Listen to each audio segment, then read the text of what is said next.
Welcome, friends. It's so good to have you here with me today. Whether you're tuning in from your living room in Texas, your kitchen in Ohio, or maybe you're out walking the dog somewhere in the Pacific Northwest, grab a cup of coffee, settle in, and let's just take a moment together. Close your eyes if you can, and let the gentle strains of this piano wash over you, like a soft rain on a summer evening, reminding us that even in the rush of life, there's space for something deeper.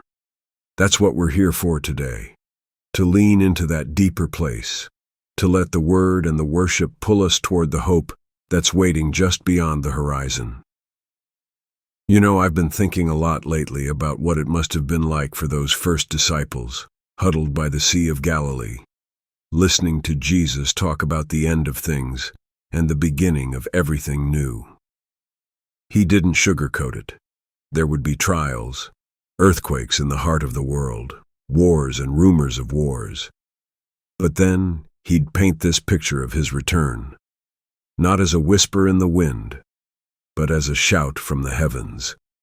Revelation 19 calls it the great battle, the final clash where the rider on the white horse, faithful and true, steps in with eyes like fire and a sword from his mouth. Armageddon, some folks call it, and yeah, it's heavy. But friends, that's not the end of the story. That's the turning point. After that dust settles, after the forces of darkness are scattered like chaff in the wind, every eye will see him. Every soul, yours, mine, the neighbor down the street, who hasn't set foot in a church since Easter 2019, will witness his glory. Imagine it with me for a second.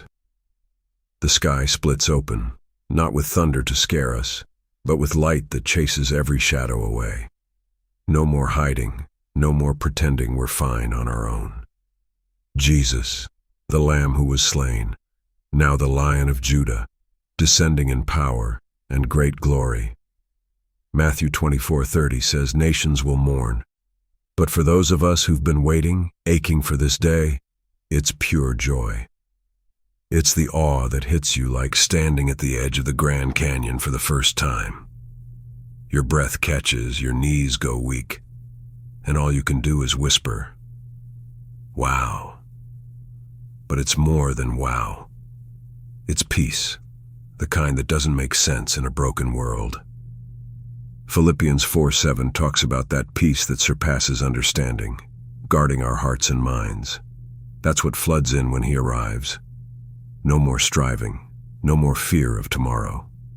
Just him, fully revealed, wrapping us in the mercy we've been singing about for years. And here's the beautiful part. We don't have to wait for that day to taste a little of it right now. That's why this music, this cinematic worship on the piano, feels like a bridge. Listen to those keys ripple like water over stones, each note carrying a promise. It's not just background noise. It's healing, friends. It's designed to awaken that faith that's been dormant under the weight of bills and headlines and heartaches. I remember a time not too long ago when life had me pinned down, lost my job right before Christmas, arguments with my wife that left us both raw. I couldn't pray out loud. Words wouldn't come. So I just sat in the dark with a pair of headphones and let the piano do the talking. Soft arpeggios climbing like prayers I couldn't form, descending like grace I didn't deserve.